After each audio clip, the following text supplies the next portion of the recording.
Et bonjour les chevaliers, bienvenue sur cette nouvelle vidéo sur Senseiya Awakening Knight of the Zodiac. Aujourd'hui je vais vous parler de deux sujets, on va parler de la gestion de l'inventaire et du Jamir.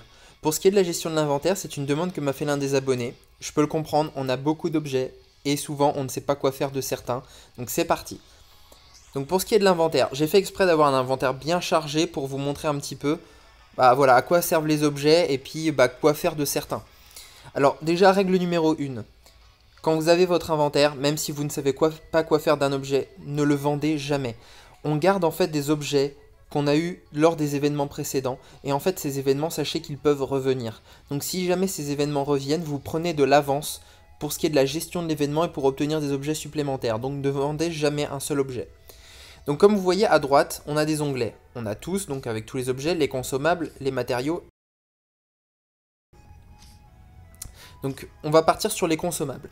Pour ce qui est des consommables, tout ce qui est fleurs, coffre de cosmos, coffre d'éclat, coffre de raffinement, etc. Tout ça vous pouvez les utiliser sans problème, n'hésitez pas. Ensuite, pour ce qui est des pierres d'activation de skin, ce sont les pierres à conserver qui vont vous permettre d'améliorer vos skins en compétences. Donc du coup, quand vous avez un skin, voilà, je vais vous montrer rapidement. Quand vous avez un skin, valorisation, pavillon des skins, vous vous mettez sur le skin et là vous voyez vous pouvez aller sur activer. Quand vous allez sur activer, vous voyez que ça vous coûte des tickets et qu'il y a des niveaux. Alors je vais, voilà, par exemple ici, qui me demande 10 pierres d'activation de skin. Donc conservez-les et utilisez-les sur les bons skins que vous souhaitez monter. Ensuite, nous avons les relancer la pierre. Alors bon, ça c'est la traduction. Ces pierres là en fait servent tout simplement à activer un cosmos pour le PVE. Je vais vous faire un tout petit exemple, ça va être rapide. Par exemple, moi je l'ai fait pour ITGC. Quand on va dans le cosmos, relancer la pierre en fait permet d'activer ceci. Voilà, vous pouvez l'activer une fois et ensuite vous pouvez allouer un cosmos qui sera automatiquement utilisé en PVE. Ensuite, alors comme vous voyez j'ai des restes. Par exemple, cette fleur là c'était pour la Saint-Valentin brésilienne. Ensuite on a, vous le connaissez, les énergies de feu qui nous permettent de faire des trésors de pop avancés. Nous avons quelques cadres. Ça c'est ce qui permet de donner de l'amitié à vos personnages. Donc en gros vous allez dans amitié et puis grâce à ces cœurs là vous pouvez monter l'amitié d'un personnage sans avoir à farmer. Ceci c'est les pierres inversées qui permettent de réinitialiser vos compétences grâce à l'onglet événements, donc qui vous permet de réallouer les skills à vos personnages. Donc voilà, là on vient de faire un tour sur les consommables. Au niveau des matériaux, alors comme vous voyez, donc là on a les cristaux de valeur et on a les pierres de résonance. Ça c'est pour ce qui est du trésor pavillon pour augmenter les stats de vos personnages. Ensuite on a souvent là des restes d'événements. On a par exemple le guirlande qui était pour la fête des mers. Ceci, l'âme stellaire qui permet... Alors, il me semble que ça, c'est pour les chats de fortune, par exemple. Vous pouvez, voilà, au hasard, obtenir des objets supplémentaires. Ça, c'est un reste, la médaille du sanctuaire, par exemple. Bon, les verrous de raffinement, vous savez ce que c'est. Les pierres d'éveil également. Comme vous voyez, j'ai encore des emballages, des guirlandes, d'événements précédents.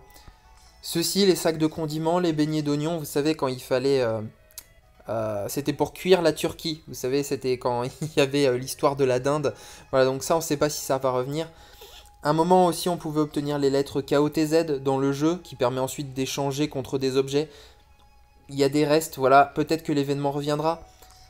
Les armes de la balance, par exemple, ça, il faut le conserver, parce que si ça se trouve, à un moment, il y aura peut-être un énième rerun de Doko, on ne sait jamais, et où il y aura peut-être l'événement avec échanger les armes de la balance. Donc gardez-les, on ne sait jamais. Pareil, tout ce qui était esprit de la terre, fragments de cosmos, les chakras de Krishna, les fragments de parchemin, tout ça c'est que des restes d'événements qu'il faut conserver. Ceci c'est pour ce qui est des trésors de légion, donc que vous utilisez régulièrement, commençant à en avoir un sacré paquet. Les pierres de 7e sens, les pierres d'éveil, tout ça c'est pour tout ce qui est le 7e sens, et enfin les pierres de raffinement. Voilà.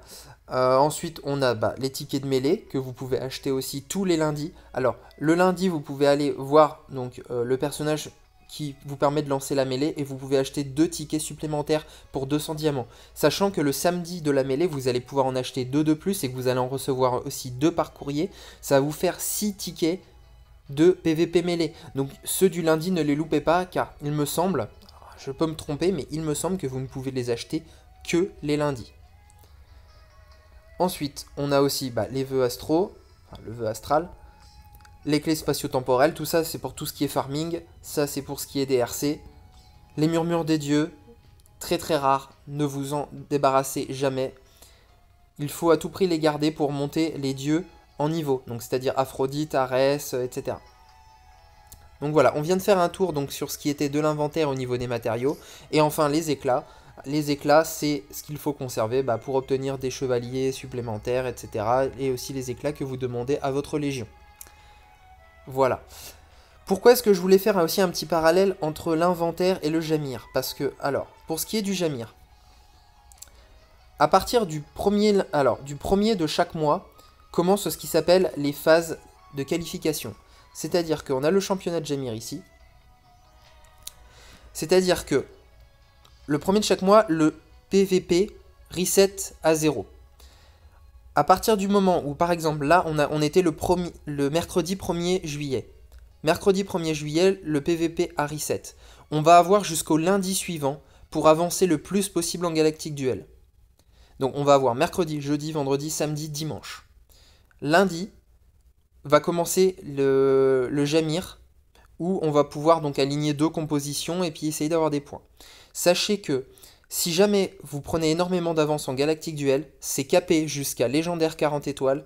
Plus vous êtes haut à votre Galactic Duel et plus vous allez avoir des points importants lors de votre phase de qualification Jamir.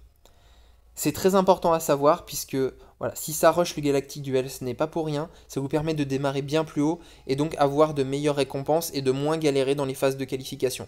Donc voilà, c'est vraiment un travail en 2 étapes. Vous avez d'abord le PVP à faire pendant une petite semaine. Par exemple, le mois dernier, ça avait commencé un lundi 1er, donc on avait vraiment une semaine complète pour arriver jusqu'au Jamir et pouvoir monter en Galactic Duel.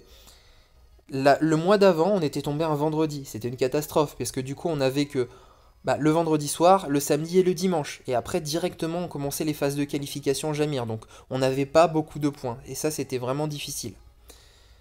Là, on a une demi-semaine, donc il faut en profiter au maximum. Ensuite, on a ce qui s'appelle la boutique.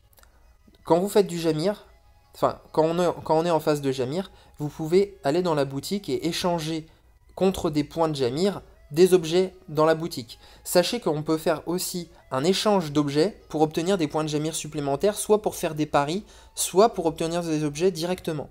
Et c'est là qu'en fait, dans l'inventaire, alors moi je vous donne ma petite astuce, dans l'inventaire, je vais dans les éclats et souvent en fait j'échange des éclats de B ou de A que par exemple j'ai déjà maxé en 5-5-5-5.